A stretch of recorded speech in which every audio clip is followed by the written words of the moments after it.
하나님이 기뻐하시는 제사, 히브리서 13장 1절에서 8절, 또 15절에서 16절입니다. 형제 사랑하기를 계속하고 손님 대접하기를 잊지 말라. 이로써 부지 중에 천사들을 대접한 이들이 있었느니라. 너희도 함께 갇힌 것 같이 갇힌 자를 생각하고 너희도 몸을 가졌은즉 학대받는 자를 생각하라. 모든 사람은 결혼을 기히 여기고 침소를 더럽히지 않게 하라. 음행하는 자들과 간음하는 자들을 하나님이 심판하시리라. 돈을 사랑하지 말고 있는 바를 족한 줄로 알라. 그가 친히 말씀하시기를 내가 결코 너희를 버리지 아니하고 너희를 떠나지 아니하리라 하셨느니라. 그러므로 우리가 담대히 말하되 주는 나를 돕는 이시니 내가 무서워하지 아니하겠노라. 사람이 내게 어찌하리요 하노라. 하나님의 말씀을 너희에게 일러주고 너희를 인도하던 자들을 생각하며 그들의 행실의 결말을 주의하여 보고 그들의 믿음을 본받으라. 예수 그리스도는 어제나 오늘이나 영원토록 동일하시느니라. 그러므로 우리는 예수로 말미암아 항상 찬송의 제사를 하나님께 드리자. 이는 그 이름을 증언하는 입술의 열매니라. 오직 선을 행함과 서로 나누어 주기를 잊지 말라. 하나님은 이 같은 제사를 기뻐하시느니라. 네, 발제해 주시겠습니다. 화면 공유해 주시면 네. 감사하겠습니다. 사실 이 내용은 안양대학교 전연락 교수님이 하신 부분인데요. 제가 전체 내용 중에 이제 줄을 그어서 함께 나누면 좋을 것 같습니다. 하나님이 기뻐하시는 제사. 제사라는 말을 성경에는 있는데 써야 되나 말아야 되나 조금 고민은 하게 됐고요. 그 다음에 본문이 히브리서 13장 1절부터 8절, 15절, 16절 되어 있는데 중간은 왜 또 없나 이런 생각을 해보니까 또 다 설명이 다 되어 있습니다. 자, 제가 쭉 보겠습니다. 본문의 역사적 문학적 상황, 히브리서 13장 1절부터 8절은 구체적인 실천을 고면하는 말씀을 담고 있다. 형제 사랑, 손님 대접, 갇힌 자와 학대받는 자를 생각할 것, 음행과 간음에 대한 경고, 돈을 사랑하지 말고 있는 바를 만족할 것을 권면하면서 그 성경적인 또 실천적인 신학적인 근거를 제시하고 있습니다. 9절에서 14절은 건너뛰고 15절, 16절을 포함하는데 이것 역시 앞에서 제시한 실천적인 권면을 이제 다루고 있습니다. 연속성과 불연속성 얘기를 하는데요. 그것은 1장부터 12장까지와 또 오늘 본문 말씀 13장 사이의 관계를 얘기하고 있는 것 같습니다. 어떤 사람은 잘 연결되지 않는다, 연결사도 없다 이렇게 얘기하지만 또 그 권면이 나름 연속성을 보여주고 있다는 이야기들을 쭉 근거를 가지고 제시를 하고 있습니다. 조금 더 밑으로 가면요. 이 당시 상황은 역시 그 구약 종교로 다시 회귀하려는 그런 상황, 그리고 이방의 교훈들의 시험거리가 되었던 그런 두 가지 도전에 직면하고 있는 상황이었다고 봅니다. 그래서 13장에 하나님의 말씀을 구체적으로 실생활에서 어떻게 실행할 것인지를 제시하고 있는 말씀으로 봅니다. 13장 1절은 아무런 연결 없이 형제 사랑하기를 계속하라 이렇게 시작하고 있는데요. 그것은 앞에 장 12장 마지막 부분 경고에 이어서 이해를 해야 된다. 이렇게 말하고 있습니다. 그리고 예수 그리스도를 힘입어서 온전한 믿음으로 하나님께 나아가기를 권면하고 사랑과 선행을 격려하고 갇힌 자를 동정하고 그러니까 앞에 있는 이런 내용들이 예수 그리스도를 중심으로 해서 구체적으로 우리 삶 가운데 종말론적인 삶으로 살아갈 것을 이제 주장하고 있습니다. 그러니까 본문이 중간에 없지만 또 12장과 13장 사이에 어떤 연결어는 없지만 다 연결되는 내용이라고 설명을 하고 있습니다. 13장 7절은 독자들에게 하나님의 말씀으로 인도하던 자들의 믿음을 본받으라고 가르치고 이어서 그런 믿음의 주 되신 예수 그리스도 그분께서 어제나 오늘이나 영원토록 동일하시기 때문에 종말론적인 기대를 갖고 사는 그리스도인들은 믿음으로 살아야 된다라고 권면을 하고 있습니다. 이 종말론적인 믿음의 삶이 구체적으로 무엇인가? 이게 오늘 말씀에 쭉 나오고 있습니다. 이게 이제 내용이 좀 여러 가지다 보니까 이걸 어떻게 설교해야 할 것인가 또 함께 고민해야 되지 않겠나 생각이 들고요.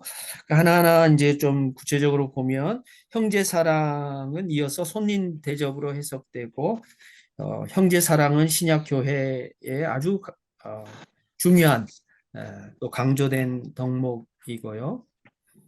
네, 형제 사랑이나 손님 대접을 그리스도 형제들에게만 그리스도 안에서 이제 공동체 안에서만 이렇게 한정하려는 시도가 있지만 그것은 그렇지 않다.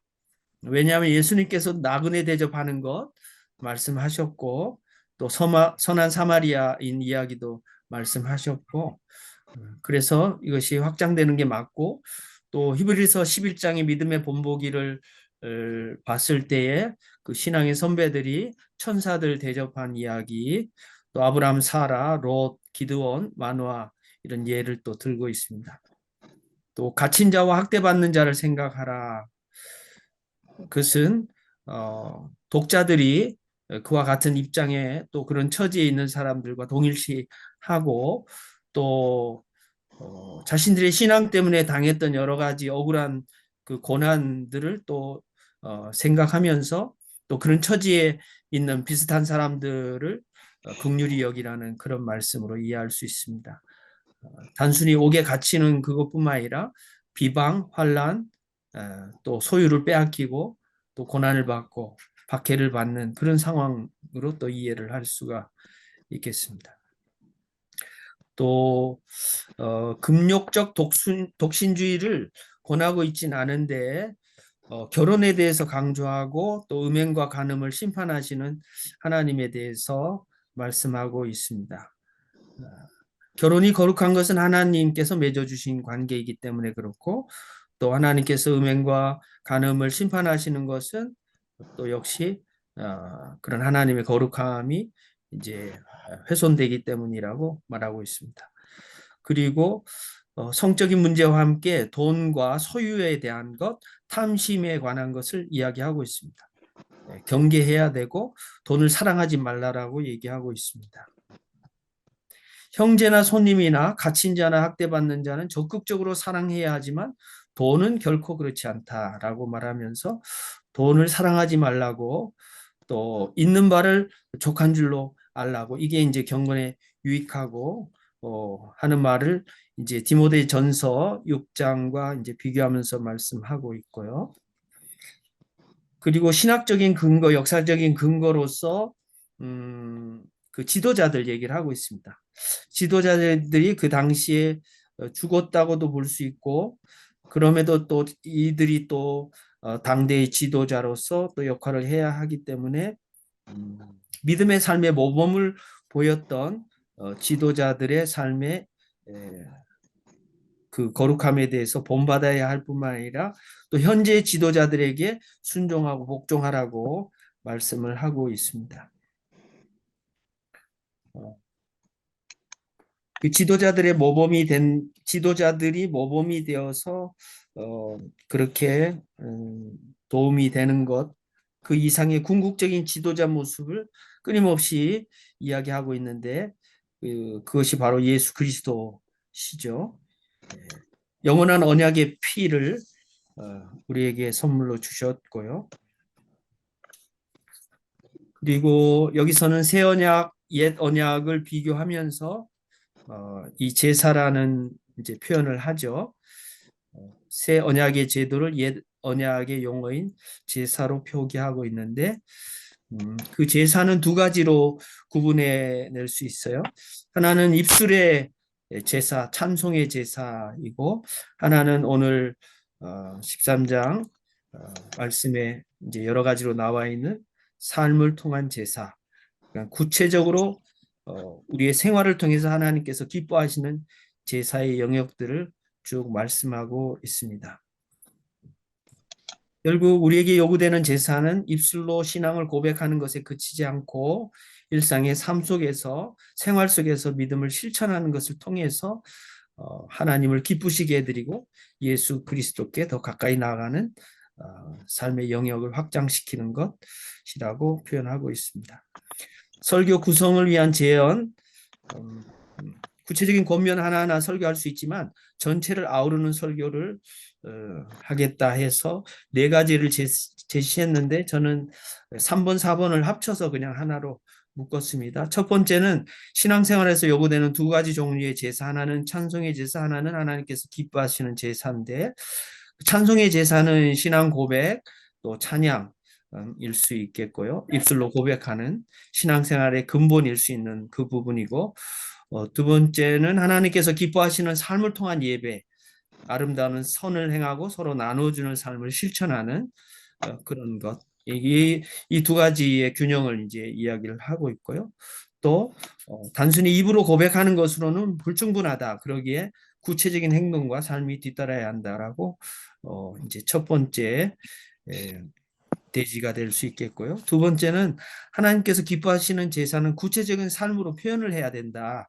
그리고 신앙과 생활이 연결되어야 된다 하면서 오늘 권면한 말씀, 형제 사랑, 손님 대접, 갇힌 자와 학대받는 자를 돌보는 것, 순결한 결혼 생활, 돈을 사랑하지 않는 삶, 이런 것들에 대해서 이제 표현해야 된다. 적용해야 된다. 또 이것을 통해서 하나님께 영광을 돌려야 한다. 선을 행해야 된다. 이렇게 말씀하고 있고요. 세 번째 대지는 이런 삶을 살 수 있도록 하나님께서 우리를 도와주신다. 마지막 이제 부분이죠. 15절, 16절. 하나님께서 우리를 버리지 않으시고 떠나지 않으시고 우리를 위하시기 때문에 우리는 그 능력으로 선을 행할 수 있고 또 주님과 동행하면서 하나님의 도우심 가운데 하나님을 기쁘시게 해드리는 삶 전체를 드릴 수 있다. 이렇게 말씀을 맺고 있습니다. 이런 삶을 살 때에 우리가 믿음의 선배 본을 따를 수 있고 또 지도자로서 믿음의 본을 보여줄 수도 있고 또 앞으로 오고 오는 세대에 또 신앙을 상속하고 하나님 기뻐하시는 역사 속에 참여할 수 있다. 이렇게 이제 결론을 맺을 수 있겠습니다. 설교는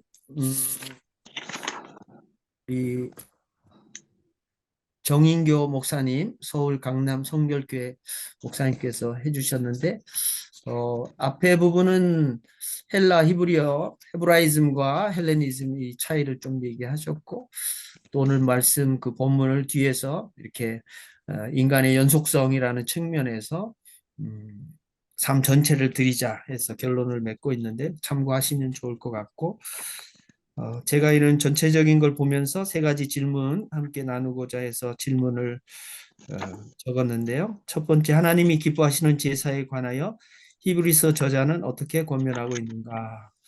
사실 확인 측면에서 질문 드렸고, 두 번째, 믿음과 생활의 분리, 신앙과 윤리의 격차, 예배와 삶의 괴리에 관하여 어떻게 생각하는가? 세 번째, 우리 삶 전체를 하나님이 기뻐하시는 제물로 드리도록 도전하려면 어떻게 설교해야 할 것인가? 이상 발제를 마치겠습니다. 네, 수고하셨습니다. 예, 감사합니다. 네. 오늘 뭐 양이 되게 많더라고요. 설교도 뭐 이렇게 쉽지 않고 어렵게 주석이 돼 있고 돼 있는데 잘 정리해 주셨습니다. 그러면 우리 김승곤 목사님이 생각해 볼 문제 함께 제시해 주셨는데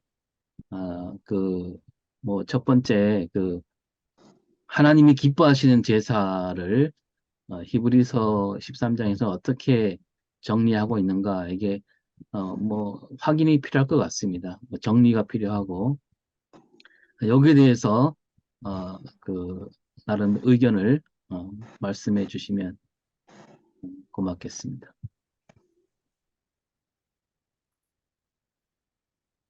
지난번에 우리가 이사야 말씀도 비슷했잖아요.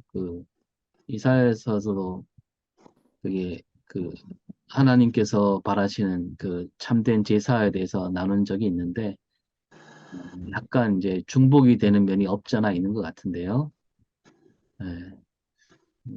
그때를 또 참고해서 음, 얘기를 나눠봤으면 좋겠습니다. 하나님이 기뻐하시는 제사는 어떤 제사인가? 히브리서 오늘 읽은 말씀에서는 이제 아까 발전을 해주셨지만 뭡니까? 첫 번째 찬송의 제사, 입술의 열매로 드린 찬송의 제사하고 그다음에 뭐 선을 행하고 나누어 주기를 잊지 않는 그런 제사, 그런 이제 두 가지를 나누고 있는데 요걸 또 우리가 쓰는 말로 좀 이렇게 바꿔서 한번 얘기를 나눠봤으면 좋겠습니다. 예.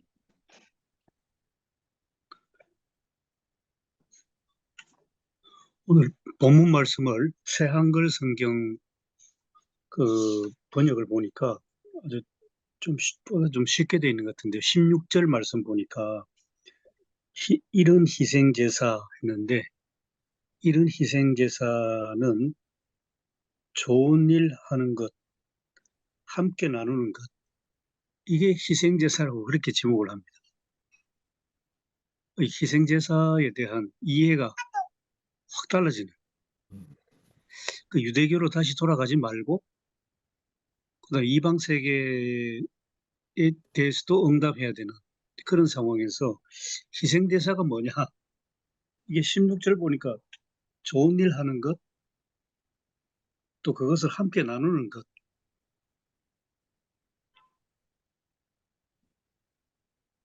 이런 희생제사를 하나님은 마음에 들어 하십니다. 그렇게 표현해놨습니다. 하여튼 번역을 그래 해놨습니다.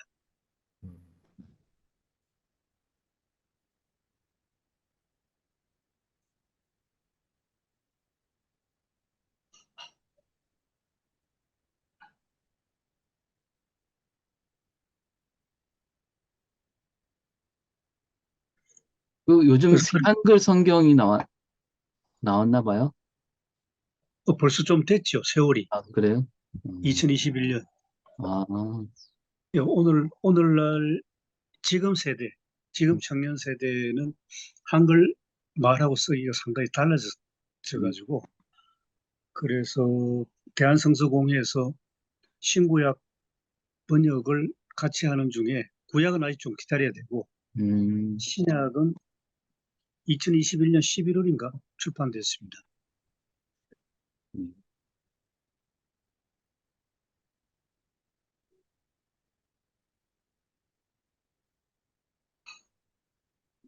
근데 이 찬송의 제사를 이제 입술의 열매 뭐 이렇게 얘기하고 있는데 요 부분이 여기 이제 주석에서도 뭐 잠깐 풀어줬지만 좀 이렇게 뭡니까 입술의 고백으로 제사한다. 너무 약간 이게 좀 축소된 해석이 아닌가 그런 생각이 드는데 어떻습니까? 그러니까 15절 말씀 가지고 하는 겁니까? 네네. 예. 저도 좀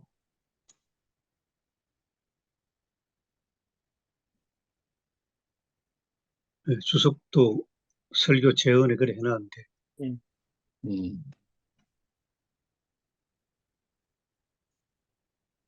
그 김승건 목사님 발제하시면서 이 부분에 대한 주석에 대해서 동의를 하시는지.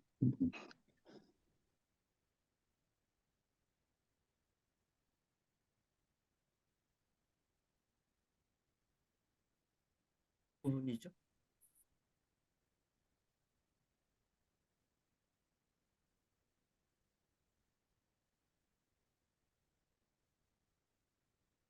그러니까 이 두 가지 제사를 얘기하는데 15절에 첫 번째가 찬송의 제사인데 이게 그냥 입술로 고백하는 제사 이렇게 풀어졌는데 그렇게 풀어도 되는가 그거죠. 그러니까 일면 한편으로 이제 이해도 되고 이게 지니는 그 당시의 의미. 그러니까 신앙 고백을 하면 핍박을 받는 거잖아요. 신앙 고백을 하면 자기 목숨 내줘야 되는 거잖아요. 예배 드리기 위해서 카타콤에 숨어서 지내야 됐잖아요. 그러니까 이게 그 당시에 그 맥락으로 보면 이거는 정말 놀라운 일이죠, 사실은. 이거 자체가 신앙 전체이기도 하고 나의 삶 전체를 드리는 것이기도 하고요. 나의 그 말 한마디지만 그것은 나의 존재 전체와 관련된 그리고 내가 억울하게 고난을 받아도 된다는 자기 노출, 자기 신앙에 대한 고백과 연결된다고 하는 측면에서는 이게 대단히 중요하다고 생각을 합니다. 근데 이게 지금 300년 정도 이제 고난과 핍박이 있었고 그 다음에 이제 로마의 국교가 되면서 모든 사람이 유아 세례 받고 그러니까 모든 사람이 크리스찬이면 그 누구도 크리스찬이 아니다라고 얘기하는 키엘케고르의 말처럼 이게 지금 21세기에는 어떻게 이 찬송의 제사가 어떻게 어, 해석이 되고 또 이 찬송의 제사가 지니는 그 축소를 어떻게 비판적으로 보면서 예배가 회복돼야 될 것인가 이런 측면에서 보면 저는 예배가 너무 소비자를 만들고 있다 이런 생각을 가끔 합니다. 예, 중요한 말씀입니다. 예, 앞에서는 주인공이 되고 있고 앞장서는 사람들, 뭐 목회자를 비롯해서 뭐 찬송을 인도하는 사람들이라든지 마치 어떤 공연의 그 스타들처럼 쇼를 예, 하고 예. 있고 그리고 그 문화를 회중들은 향유하고 즐기고 어, 감, 이 감성적으로 또 공감하면서 거기서 끝나버리는. 그러니까 그게 나의 삶과 연결되거나 또 맥락 속에서 내가 어떤 책무의식이나 아니면 그 어떤 빚진 자의 그 어떤 도전이나 이런 것 없이 그냥 그 문화 자체 안에 흡착돼 가지고 그거를 즐김으로 끝나버리는 저는 그거를 이제 소비자 음, 행태라고 보거든요. 예배를 소비하는 그런 사람들만 모여서 음, 어떤 봉사도 어떤 섬김도 어떤 역사의식도 없는 음, 물론 이제 그건 제가 비판하는 것이 뭐 극단의 또 이제 비판일 수도 있겠죠. 뭐 그런 면만 있는 건 아닐 테고요. 그렇지만 어떤 흐름이 그런 쪽으로 가고 있는 것이 아닌가라는 생각을 이제 지울 수가 없는 게 젊은이들 예배들을 이렇게 보면 물론 다 그런 건 아니겠지만 좀 특화시켰잖아요. 세대 중심으로 어느 시점에는 한국교회가 성장하면서 그 세대에 포커싱을 하면서 그 초점을 맞춰서 그 세대끼리 모이게 했고 그 세대의 문화를 중심으로 찬양도 이렇게 하게끔 했어요. 그게 뭐 나쁜 건 아니겠죠. 그 시대의 또 하나의 트렌드였으니까요. 근데 그 지나고 나서 이렇게 보니까 그럼 그 세대가 기성 세대하고 연결이 잘 돼서 상속이 되었는가? 그 신앙적인 그 흐름이 또 이 어쨌든 그 교회 공동체 안에서 그걸 유지할 수 있는 그런 다음 세대를 키웠는가? 또 그리고 전체적인 한국교회 맥락 속에서 이게 자연스럽게 이어져 왔는가 생각해 보면 조금 답답한 면이 많죠. 네, 어쨌든 현상적으로 보면 우리 교단만 지금 작년에 55개가 교회는 늘었는데 9,476개가 됐는데 실제로는 뭐 56,232명이 줄었거든요. 그러니까 어마어마한 지금 이탈이 일어나고 있고 또 어떤 사람 뭐 추락이니 몰락이니 이런 표현까지도 하는데 그 원인이 무엇일까 생각해 보면 결국 이 예배에 대한 진지함 그리고 어떤 세대를 초월해서 가질 수 있는 역사 의식 또 하나님 나라에 대한 도전 이런 거는 이게 핵심인데 이 가치는 빼버리고 그냥 이렇게 문화적인 행태로 이렇게 예배의 전체적인 것들을 이렇게 구상하기도 하고 또 즐기기도 하는 이런 것은 좀 많이 좀 생각을 해봐야 되지 않겠나 생각을 합니다. 예. 그게 참 아주 중요하고 심각한 것입니다. 그러니까 예배를 소비한다라는 표현이 참 예, 참신하고 또 생각을 많이 해봐야 될 문제 같습니다. 그러면 이제 그게 사실 다시 본문으로 돌아가서 그 이사야서에서 이제 비판한 거는 그 형식적인 예배였잖아요. 근데 그 형식에는 사실 오늘 여기 말하자면 찬송의 제사도 들어있지 않았을까라는 생각이 드는데 이제 시대가 바뀌었기 때문에 이제 히브리서 상황에서는 오히려 그 입술의 고백 자체가 어떤 삶 전체를 담을 수 있는 그런 제사였다 이렇게 볼 수 있는데 그게 다시 오늘에 와서는 그게 또 그냥 형식으로 남는 좀 문화적 행태로만 남는 예배가 되는 그런 위험성이 있다. 뭐 그렇게 정리하면 되겠습니까? 아니면요, 이건 어떻습니까? 오늘 본문이 그 김성곤 목사님 주석하실 때 그 유대교로 다시 회귀하려고 하는 그 경향, 그게 위험하다. 그다음에 또 삶의 자리는 그 이방 세계다. 그 양자 속에서 이제 그러면 제일 본질이 예배니까 예배가 뭐냐? 아마 뭐 그렇게 흐름을 봤는데 그렇다면 오늘날 그대로 그 정한다면 이제까지 이제까지 어떤 교회가 예배를 뭐랄까 굉장히 어떤 정통주의식으로 그렇게 가는데 그런데 이제 예배를 어떤 문화를 특히 젊은이들 예배를 문화로 이제 예배를 본질을 흐트러지지 않으면서 문화 형태로 좀 가려고 했을 때 이게 벌써 예배는 하나의 백화점에서 물건 선택하듯이 소비 형태로 가고 실제로 종교사회학자입니까? 피트 버그 하는 말이 오늘날 교인은 고객이 됐다고 하잖아요. 학교가 학생들이 고객이 되듯이 교인들도 고객이 된 상태. 어떻게 보면 문화 트렌드 속에 있는데 그러면 이제 고객이 된 교인들은 이 교회 저 교회 선택한다는 거죠. 상품 고르듯이.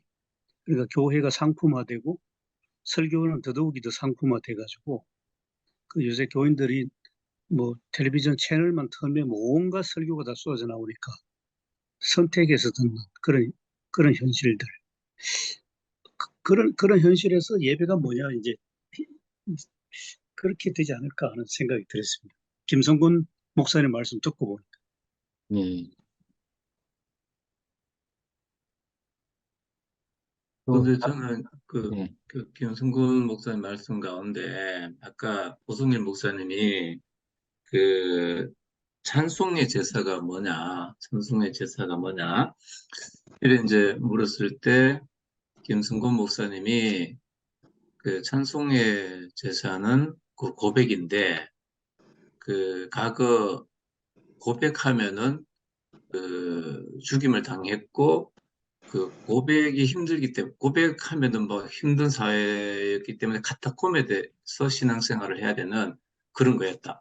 그러면 이게 찬송의 제사도 이게 엄청나게 중요한 거거든요. 김승곤 목사님 말씀에 의하면 찬송의 제사는 어떻게 보면은 뒤에 나오는 오직 선을 행한가 나눠주는 이거보다 더 귀한 건데 근데 이제 오늘 이제 우리 현장은 음, 그게 없다. 그게 없죠. 그런 어떤 우리가 고백했을 때 거기에 대한 심각성과 위험 아무것도 없는 그걸 잊어버리고, 그리고 이제 그 예배를 드리는 거고, 어, 그런데 이제 이 히브리서에서는 그 이 같은 제사를 기뻐하시느니라 했을 때, 이 같은 제사는 이게 이제 선을 행한과 나눠주는 이걸로 이제 한정하고 있는 것 같아서 이걸 어떻게 이제 잘 조합을 하고 할 건지 조금 고민이 됩니다.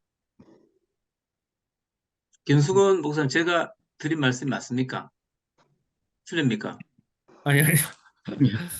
제가 카타콤에 한번 가봤는데 진짜 제가 폐쇄 공포증이 있는 사람은 아닌데도 정말 너무 힘들더라고요. 거기 들어가서 이게 그 축축하고 이게 습기 많고 그런 걸 제가 이제 어, 경험을 하면서 예배가 뭔가 다시 한번 또 생각을 해봤고 또 결국 그 예배의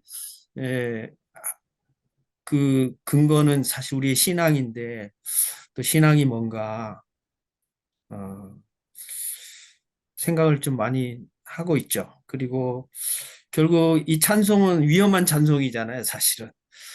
어, 그 당시에 어느 누구도 해서는 안 되고 하면 죽음과 연결될 수 있고 자신의 어떤 삶의 모든 걸 이제 걸 수밖에 없는 그런 생명의 그 예배인데 그럼 방금 말씀하신 우리 박 목사님 의견에 저도 이제 좀 부끄러움도 느끼고 저도 이렇게 비판은 하지만 정말 나는 예배를 인도하면서 그런 생각을 갖고 있는가 또 그런 찬송을 하고 있는가 이런 생각을 이제 해보게 되고요.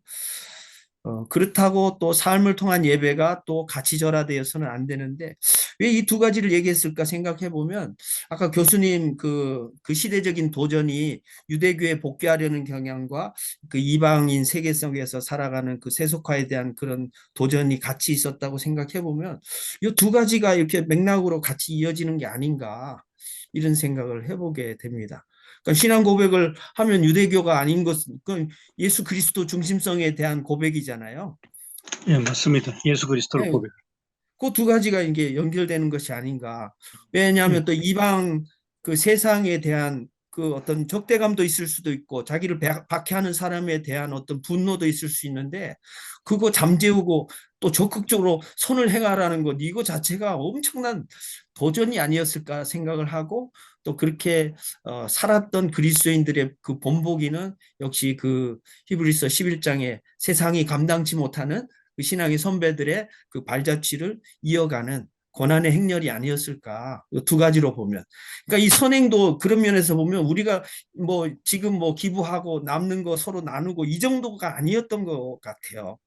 그 당시에 그 선을 행한다는 그 자체가 그냥 내가 남아서 그냥 풍성하기 때문에 조금 나눠준다라는 그 공유 그런 관계가 아니고 제가 봤을 때는 이것은 또 하나의 정말 어, 위험한 선행이었지 않았을까 네, 그런 생각도 같이 같은 맥락에서 보면요. 네, 그러면 오늘 주석이 확실히 좀 들어오기 시작합니다. 네, 그러니까 두 종류 예배, 네, 15절의 찬양의 희생제사는 예수를 그리스도로 정언하는, 혹은 이제 여기 새한글 성경은 예수의 이름을 인정하는 입술의 열매로서 찬양의 예배고, 그 다음 16절에는 희생제사인데 좋은 선행하는 것, 좋은 일 하는 것하고 그것을 함께 나누는 것, 이걸 이제 희생제사라고, 완전히 이제 구약의 희생제사를 새롭게 이해해요. 결국은 찬양의 제사, 희생제사, 이 두 종류의 제사, 이걸 지금 오늘 본문에서 강조하는 걸 이해됩니다. 네. 그렇다면 그죠?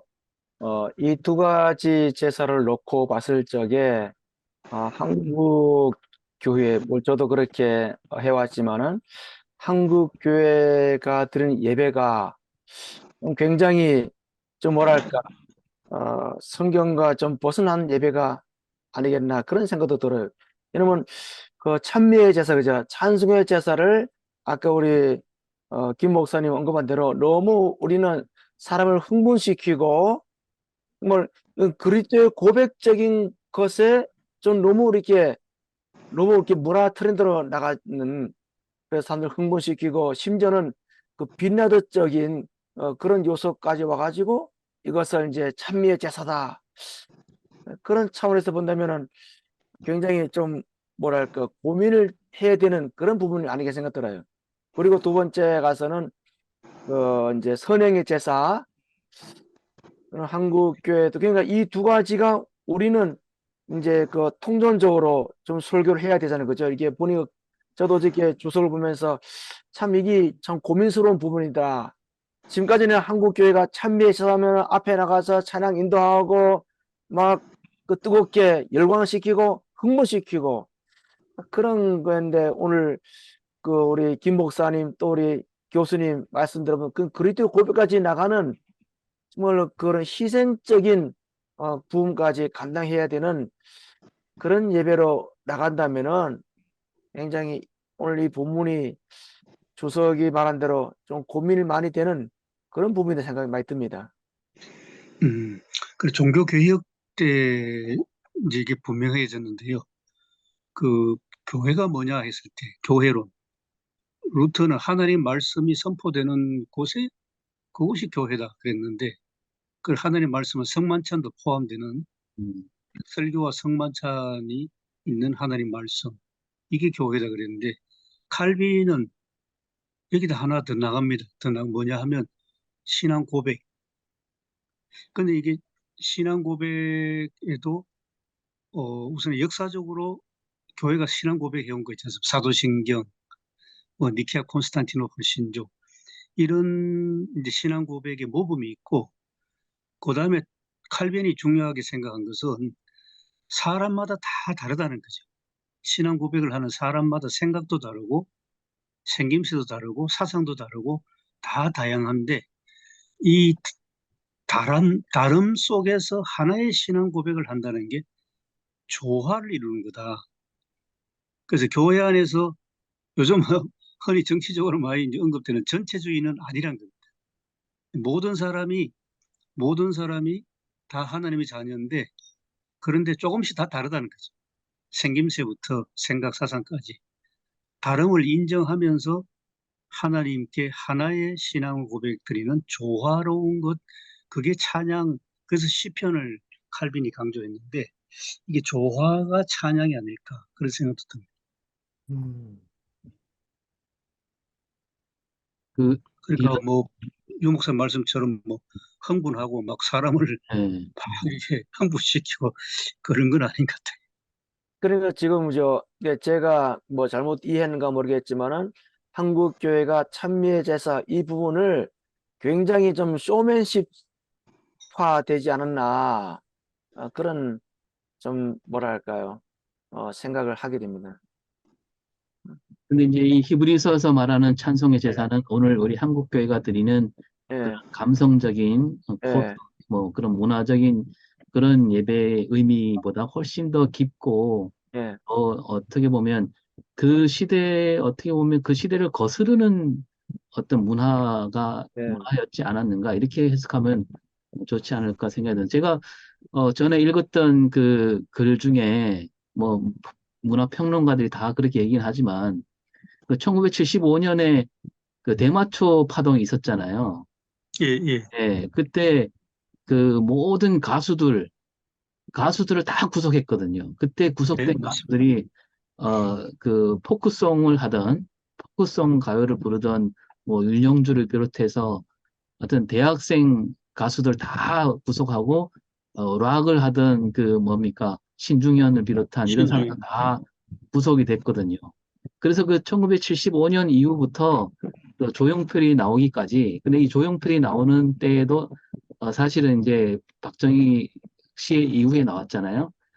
그 전에도 활동을 했지만 조용필도 구속됐었다 그러더라고요. 근데 어, 그 75년부터 80년까지 그 사이에 나왔던 우리나라 노래는 그 71년부터 74년까지 있었던 노래에 비해서 수준이 훨씬 떨어진다는 거예요. 그러니까 체제에 그냥 눌려서 부른 노래였다는 거죠. 그래서 실제 음, 비교하면 엄청난 수준 그 이하의 노래가 나왔고, 그다음에 락을 하던 사람들이 다 숨어서 그 뭡니까? 트로트로 바꿨다는 거 아닙니까?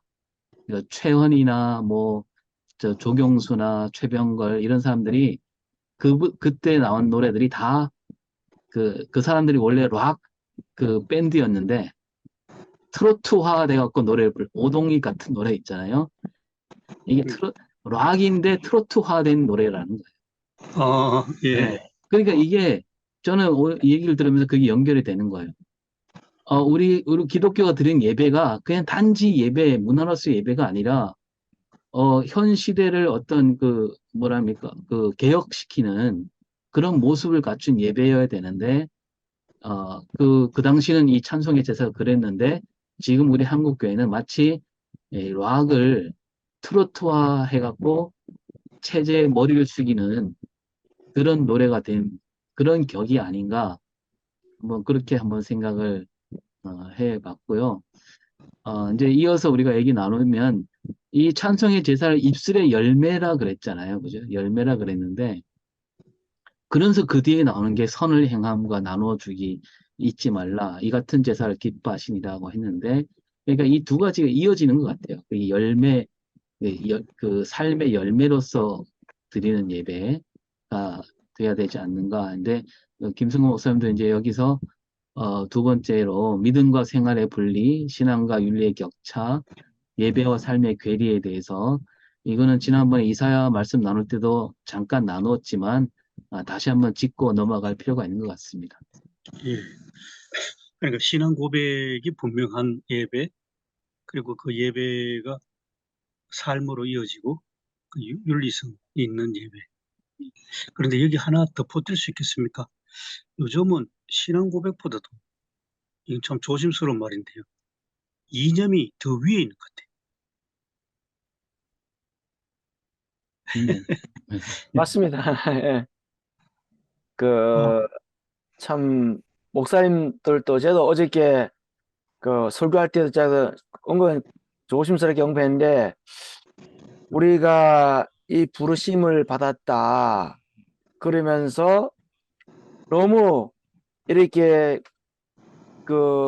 그리스도보다도 어떤 뭐 경제 모든 이념을 절대화시키고 그럼 하나님이 없는 정말 우리가 기독교를 말하고 있지만서도 결국은 그 신앙에는 이념 우선시 돼가지고 이제 교수님께 잘 지적했는데 특히 제가 있는 이 목회하고는 이 지역은 굉장히 그게 아주 거의 신앙이요. 장로님들도 그 신앙이에요. 보니까 아주 이념이 아주 절대 그것도 굉장히 우상인데 어떤 그 이데올로기인데 굉장히 이게 아주 철저하게 신앙화된. 네. 참 문제가 심각한 것 같아요. 근데 네. 그 교수님이 이념이라고 말씀을 하셨는데, 근데 우리 교회 사람들을 보면은 뭐 그 어떤 이념을 잘 모르죠. 이념을 잘 모르고 그냥 어떻게 보면 포퓰리즘을 따라가는 뭐 그런 게 아닌가. 그 이제 이게 왜 그래 되는가 가만 이렇게 보니까요. 좀 이제 제가 생각을 해보니까 그동안 교회에서 너무 이제 그 역사는 없고 사실은 없고 설교만 계속 한 거야. 그 사실은 없고 역사는 없고 계속 설교만 하다 보니까 사람들이 이게 사실과 역사를 몰라요. 그 사실과 역사를 모르는 상황에서 그 어떤 그럴듯한 얘기가 있으니까 그걸 다 따라가는 그런 상황이 되는 것 같아서 좀 이런 부분을 배워야 되지 않겠냐. 우리 목회자들이 설교하는 것도 참 힘들지만 그래도 계속 한쪽에서 뭐 역사나 사실 뭐 이런 거를 조금 이렇게 사람들이 상식적으로 알 수 있도록 그래 좀 해줄 필요가 있지 않겠나. 그 아주 막 그 심오하게 이념을 따라가고 그런 게 아니고 그런 거에 어떤 이념을 추구한 사람에 의해서 좀 휘둘린 뭐 그런 게 많다. 아무것도 모르고. 예, 모르고 따라간다. 예, 예. 참. 그 그렇죠. 쏘가 넘어간 예. 거죠. 쏘가 넘어간 거고, 그냥 뭐 뭔가가 그 뭔가 자기가 힘과 이런 거를 그 표출할 그게 필요한데, 그런 거를 아주 약은 사람이 잘 이용해서 끌고 간 뭐 그런 지금 상황인 것 같아요.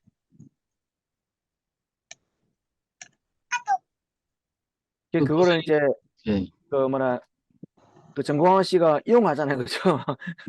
정광훈 씨가 그걸 이용하는 것을 이걸 이제 확대 재생산되고 완전히 제가 볼 때는 그 제가 목회하는 이 영남 지역 이 굉장히 또 북부 지역이 아주 심각하다. 정말 제가 볼 때는 아주 오염됐다.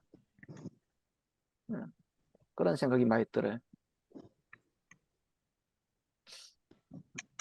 저는 교수님 말씀이 그 이념을 너무 앞세우는 그 지금 뭐 대통령도 자꾸 이념 얘기를 많이 하는데 그게 사실 지금 오늘 우리 예배와 삶의 괴리하고도 많이 연결되는 것 같아요. 왜냐하면 그 이념이라는 게 이제 국가주의, 민족주의 뭐 또 뭐 그런 반공주의 이렇게 나가는데 사실 뭐 그 뭡니까 그 태극기 부대 나오신 분들이 다 애국하는 마음으로 나가지 않겠어요? 뭐, 당연 그런 사람도 뭐 있겠죠. 그러나 네. 대체로 다 그렇다고 저는 생각하는데, 근데 그 애국이라는 게 이것도 이념이잖아요. 애국이 뭐냐라고 했을 때, 그 애국이 이념으로만 남는 거죠. 그 껍데기만 남는 거예요. 그 애국이 뭐냐? 나라를 사랑한다는 게 뭐냐? 나라를 사랑한다는 것은 곧 국민을 사랑하는 거잖아요. 내 이웃을 사랑하는 건데, 이웃을 사랑하지 않으면서 나라를 사랑하는 일은 사실 있을 수 없는 일이잖아요. 어떤 그 뭐 네. 추상적인 걸 사랑하는, 그러니까 이분들이 뭔가 이게 착각을 하는 거죠. 이게 나라를 사랑한 거다 생각하는 거예요. 자식이 죽어서 막 괴로워하는 사람들, 그런 사람들의 마음을 헤아리는 거는 나라를 사랑한다고 생각 안 하는 거예요. 음, 그런 게 연결돼 갖고 지금 우리 예배도 마찬가지로 하나님을 사랑하는 표현으로서 예배를 드려야 되는데 하나님을 사랑한다는 게 뭐냐 하면 지금 이 땅에서 소외된 자를 돌보고 여기 나온 것처럼 그 선을 행하고 나눠주고 이게 곧 하나님을 사랑하는 건데 이게 제사로 맞습니다. 되는데 예, 예, 지금 그게 이게 너무 분리되어 있다는 거죠. 예, 예. 예. 그래서 근데 우리 한국 교회 안에는 자꾸 이 예배를 강조하는데 그 예배를 강조하는 그 안에는 뭔가 자꾸 이렇게 삶과 예배를 떨어뜨리려고 하는 그런 어떤 그 경향이 담겨 있지 않은가. 이런 고민을 우리가 담아서 좀 이렇게 그 말씀을 잘 준비해야 되지 않을까 생각이 듭니다. 듣고 보니까 참 현실이 심각하네요.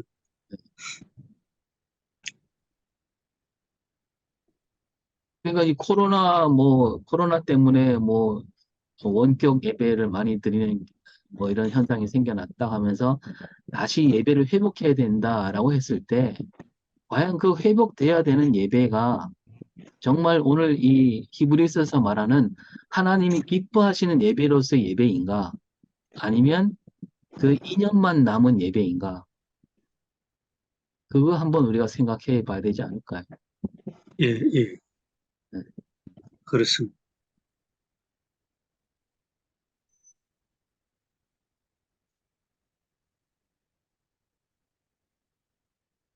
예, 예수에 대한 신앙 고백, 음. 이게 놓쳤거나 잘 모르거나 아니면 등한시여기.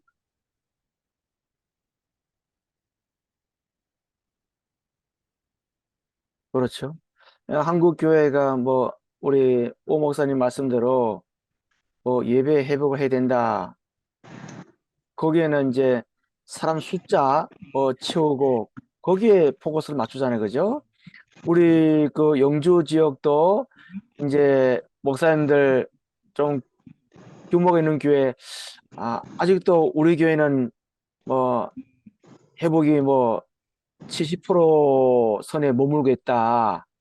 그러게 100명이면은 뭐 65명에 70명 나오고 30명은 못 나온다. 그러면 진지하게 그리스도에 대한 고백이 없이 계속 사람들 불러온다면은 과연 또 다른 또 제2의 그런 것들이 오면 또 허물어지고 그렇다면 오늘 우리가 말씀한 대로 찬미의 제사, 전 그리스도의 고백, 우리 초대 성도들이 이 그리스도의 고백을 한 것은 말 그대로 목숨을 걸었잖아요. 주 로마 시대 황제가 주인데 주를 이렇게 주 그리스도로 고백한다는 것은 결국 목숨을 담보한 건데 우리가 참 그런 차원에서 다시 한번 이 그리스도의 고백을 온전히 할 수 있는 내 삶 속에 스며들 수 있는 그런 고백의 어떤 그런 제사, 그래서 예배 회복을 좀 같이 이렇게 언급을 또 해야 되지 않나 그런 생각도 듭니다. 예, 예, 맞습니다.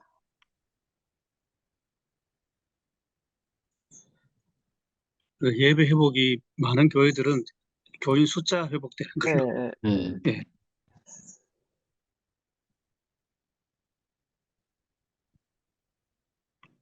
그 목사님들 교회는 어떤지 모르지만 그 뭐 저희 교회도 그렇고 웬만한 게 그런 분들이 꼭 있잖아요. 막 예배에 목숨을 걸어야 된다. 막 이렇게 얘기를 하는데 근데 그 말하는 분이 사는 모습을 보면 막 동네에서 이렇게 동네에서 이렇게 약간 뭐랄까요? 어떤 좀 안 좋은 평을 받는 분들. 인심을 잃어버리고. 예, 말하자면 신앙은 좋은데 그 삶은 전혀. 근데 그분은 뭐 예배에 대해서는 아주 그냥 뭐 1년 365일 뭐 새벽 기도도 안 빠지고 뭐 주일 예배 뭐 아주 그냥 말할 것도 없고 그런 분인데 그런 분들의 말이 힘이 있잖아요, 사실 또. 그렇게 말할 때. 어디 예배를 빠지냐 이런 식의 그 태도. 근데 그분이 사는 삶은 전혀 그렇지 않을 때 그런 분들에서 어떻게 해야 되느냐.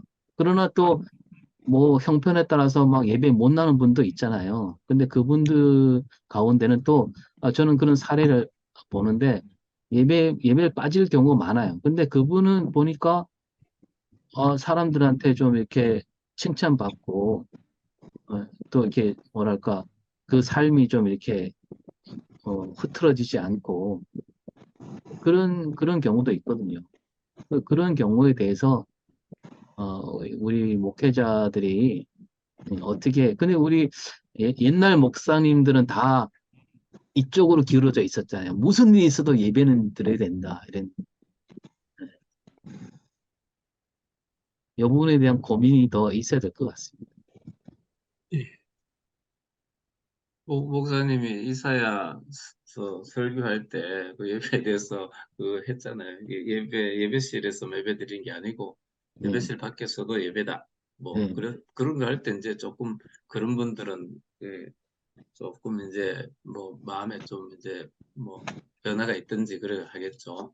우리가 예배 막 드려야 되지만 그보다 더 중요한 거는 생활 속에서 예배 드리는 것이다. 이웃과 잘 좋은 관계 속에서 뭐 살아가는 것이다. 이웃에게 손가락질 받지 않는 것이다. 뭐 이렇게 좀 생각이 되지 않겠습니까? 근데 참 이게 아까 유재룡 목사님 말씀하셨는데 좀 사람들과 소통, 그리고 상대방의 다름을 인정하고, 좀 그런 좀 가정이 우리 교회 안에 필요하지 않느냐. 특별히 경상북도 이 북부 지역 이쪽에.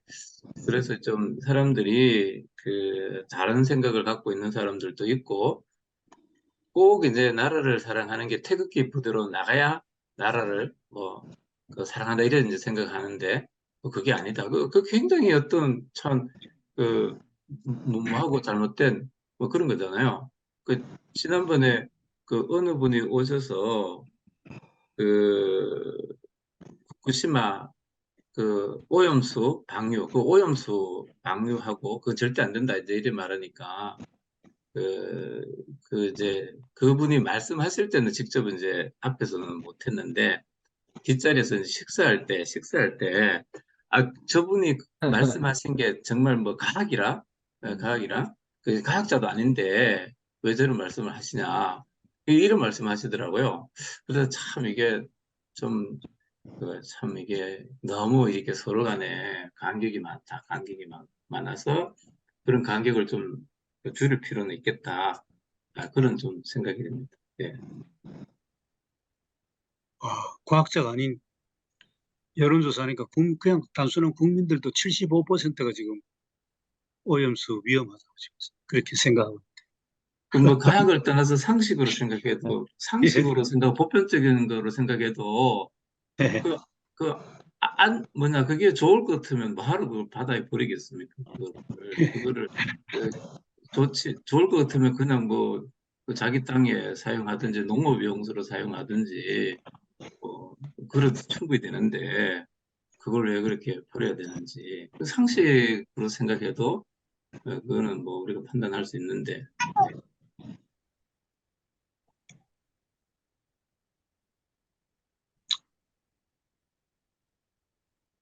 그런 것 같아요. 한마디로 내가 지지하는 사람이 그렇게 말하니까 그게 맞다. 이제 그렇게 음.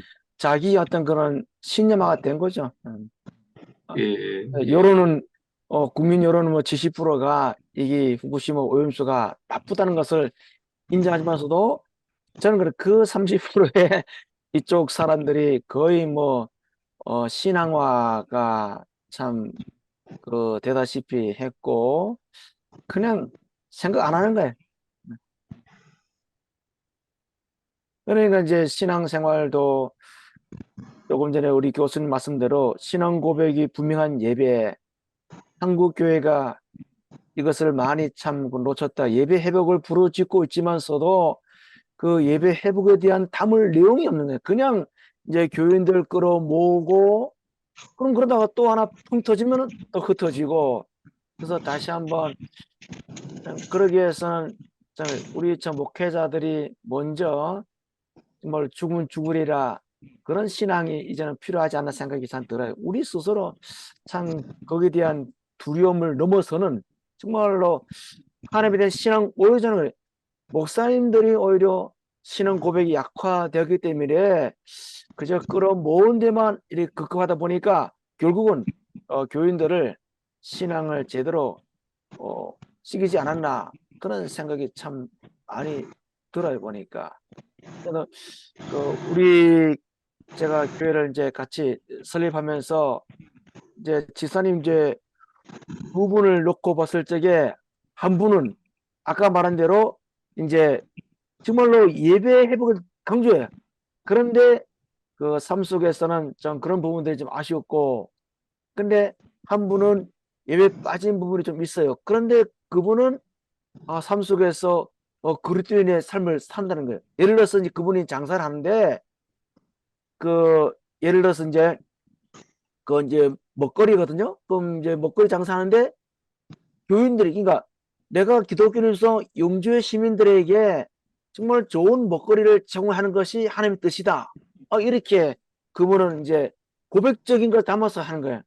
그렇다면은 예, 우리 그래서 좋은 재료를 쓰고 그 자기는 이윤도 좋지만서도 좋은 재료를 쓰고 또 사람들이 이게 좀 건강 이런 거는 조금 맛은 조금 덜 하더라도 그 사람들에게 굉장히 어떤 그런 좋은 먹거리, 건강 이런 부분들을 챙겨 그잖아요. 야, 정말 저분이 정말로 그리스도인의 삶을 사는구나.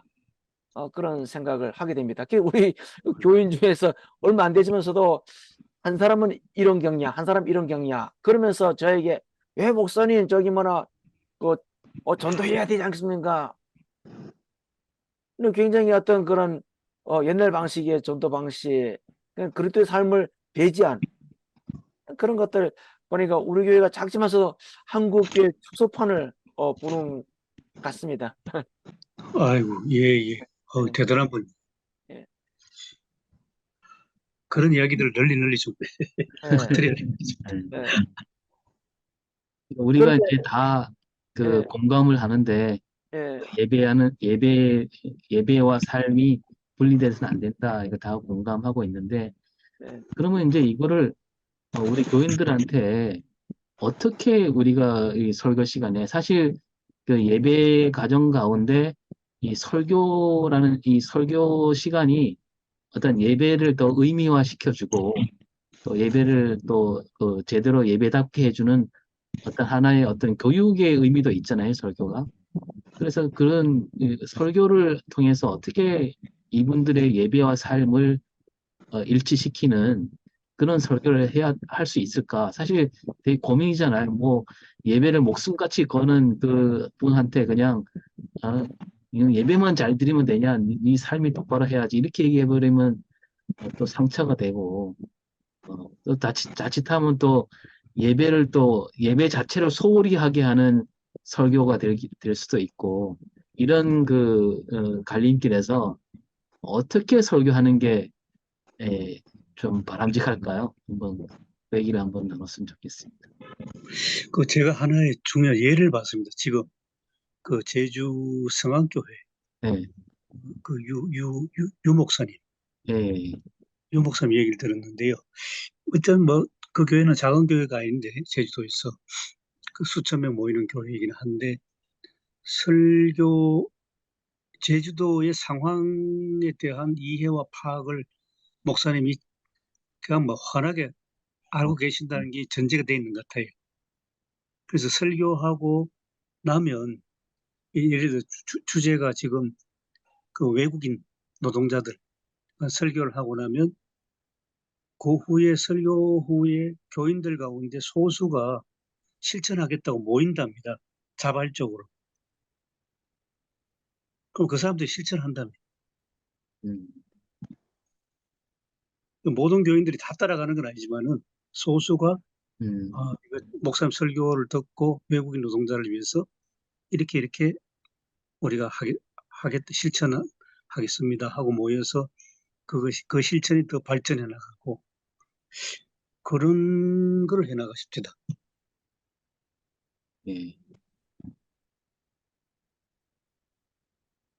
그리고 다른 목사님들은 어떻게 설교하시겠습니까? 이 주제를 갖고. 오 목사님 상황 같은 경우에는 저 사람의 힘으로 안 돼요, 목사님. 사람의 힘으로 안 되고 성령이 임해야 돼. 성령이 임해야 되고 그래야지 우리가 설교를 하는 거고 기도하는 거고 그러지. 오 목사님 그게 오 목사님도 목회해 보셔서 알겠지만 그게 사람이 그게 한순간에 그 생각을 바꾸고 신앙이 바뀌어지는 건데 그렇게 막 그 예배만 들고 삶이 없는 사람이 그게 그 뭐냐 그냥 한 번만은 안 될 거고 우리가 끊임없이 기도하고 말씀 전하고 또 뭐 그래 될 수 있도록 변화될 수 있도록 그래 하는 거죠. 그 수밖에 없죠. 그 수밖에 없지요. 그럼 만약에 그런 걸 해결할 수 있으면은 교회가 무슨 문제가 있겠어요? 예? 우리가 자꾸 이제 이런 모임을 통해서 서로가 이제 또 힘을 얻고 또 그런 사람들이 있을 때 그래도 우리가 흔들리지 말고 중심을 잡고 그리고 우리가 또 하나님의 말씀을 가지고 잘 이제 가르치고 그리고 이제 또 이런 그 모임을 통해서 우리도 참 많이 배우잖아. 서로 많이 배우고 그걸 이제 함께 목회를 하는 거죠. 참 모 목사님 교회에 참 골치 아프게 하는 사람이 있긴 있구나. 보니까 어느 교회나 다 있어 목사님. 어느 네, 교회나 다 음, 있어요 그런 분이요. 예? 예, 그 막 열심을 포장해서 다른 사람하고 자기를 구분 지으죠. 열심을 포장해서 다른 사람과 자기를 구분 지우고 열심을 빙자해서 그 다른 사람을 막 이제 비난하고 뭐 그런 사람들이 있죠.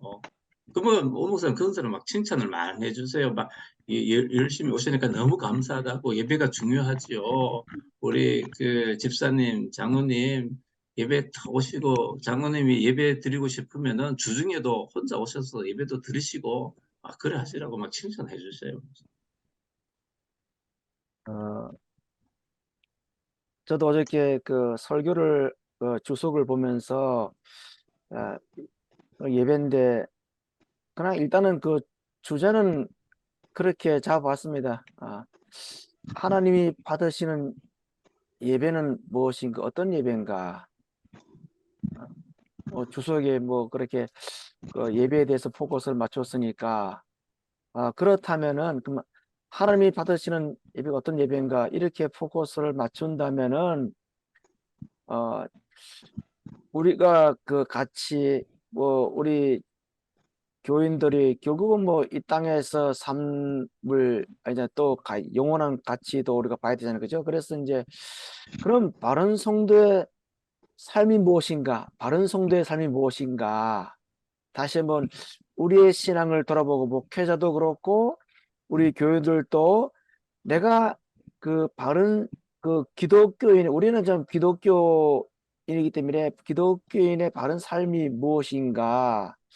좀 그런 고민들이 예배로 우리가 들어오고 그러면서 아까 우리 목사님이 뭐 저번에 설교할 때 예배실 예배당 밖에서의 예배 또 다른 예배를 경험해야 된다 그렇게 말씀하셨는데 그래서 그 우리는 그 이제 사랑의 가치 그 상대방을 존중하고 배려하는 그런 부분들을 조금 고민을 해야 되고 그다음에 이제 우리가 이 구원과 그 믿음을 너무 이렇게 분리를 해서 우리가 내가 받은 은혜가 삶 속에서 그대로 이 믿음이 이렇게 이루어지는 물론 힘들지만서도 하루하루 조금씩 그 어머니들이 콩나물에다가 그 물을 시우려다 물을 주면 콩나물이 조금 자라나잖아요. 나중에 보면은 이게 보이듯이 마찬가지로 우리가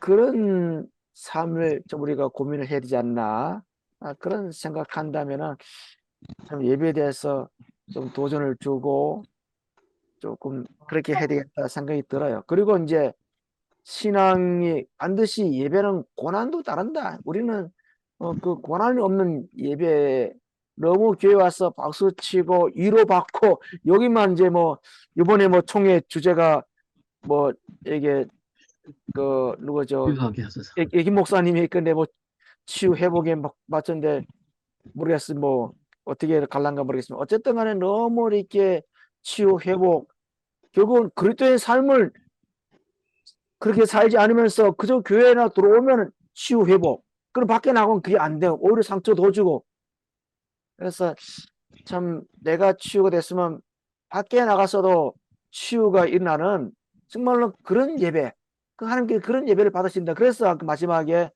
16절에도 나오잖아요. 그죠? 선행 예, 그런 부분들을 조금 더 많이 이렇게 강조해야 되지 않나. 저 생각은 이제 그런 고민 갖고 이번 주에도 한번 고민을 많이 해야 된다는 생각이 듭니다. 예, 저는 뭐 설교 제목은 하나님이 기뻐하시는 예배 이렇게 잡으면 좋겠고요. 또 성경에 두 가지 예배를 말하는데 고백의 예배, 그 다음에 삶의 예배, 뭐 이래 얘기를 한다.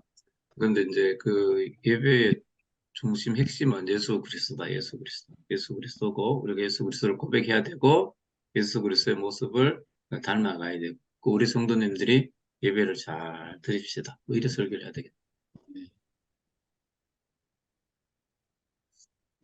그 우리 그런 말이 도전이 돼야 되는데, 그죠? 예. 맞습니다, 목사님. 예, 예. 네. 아니 강 목사님 그 조금 전에 그 예수 그리스도라고 말씀하셨잖아요, 그죠? 예, 예, 예. 그 제가 어릴 때에 이제 저 말씀 부리고 그러니까 이제 아버지가 그런 말 한 것 같아요. 어른들이 그랬는가? 니는 저기 뭐냐, 내 아들 아니야. 나한테 뭐 아버지를 부르지 마, 선생 부르지 마. 왜냐면은 네가 가서 그렇게 하면 내 영웅인데 그죠? 마찬가지로 예수 그리스도를 고백하고 있지만서도 이 잘못 살면은 예수 그리스도의 이름이 먹칠한다. 그 생각이 좀 나서 말씀드린 거야. 예. 예. 김승건 목사님은 어떻게 설교를 고민해 보겠습니다. 저는 아까 예, 예. 얘기한 대로 그때 그 75년도에 그 대마초 파동하는 얘기를 좀 할까 해요. 그게 이제 유신 헌법을 만들면서 어떤 그 어떤 노래나 문화의 어떤 저항 정신이 있는 거는 다 말살시키는 그런 조치였잖아요. 그 당시에 대마초 그 법이 아직 대마초가 마약으로 분류되기 바로 전이었거든요. 일단 잡아 넣은 다음에 대마초법을 만들었어요. 그런 걸 얘기하면서 그게 자기한테 위협이 됐던 거죠. 그 노래나 이런 것들이. 근데 오늘 우리 예배도 지금 이 물질 그 숭상하는 이 만몬주의를 위협하는 예배가 돼야 되지 않느냐. 뭐 이런 식으로 실마리를 좀 풀어갈까 지금 생각하고 있습니다. 그러니까 예배 드린 것 자체가 이 시대의 어떤 잘못된 것을 뭐랄까 저항하는 그런 양상을 띄어야 되지 않나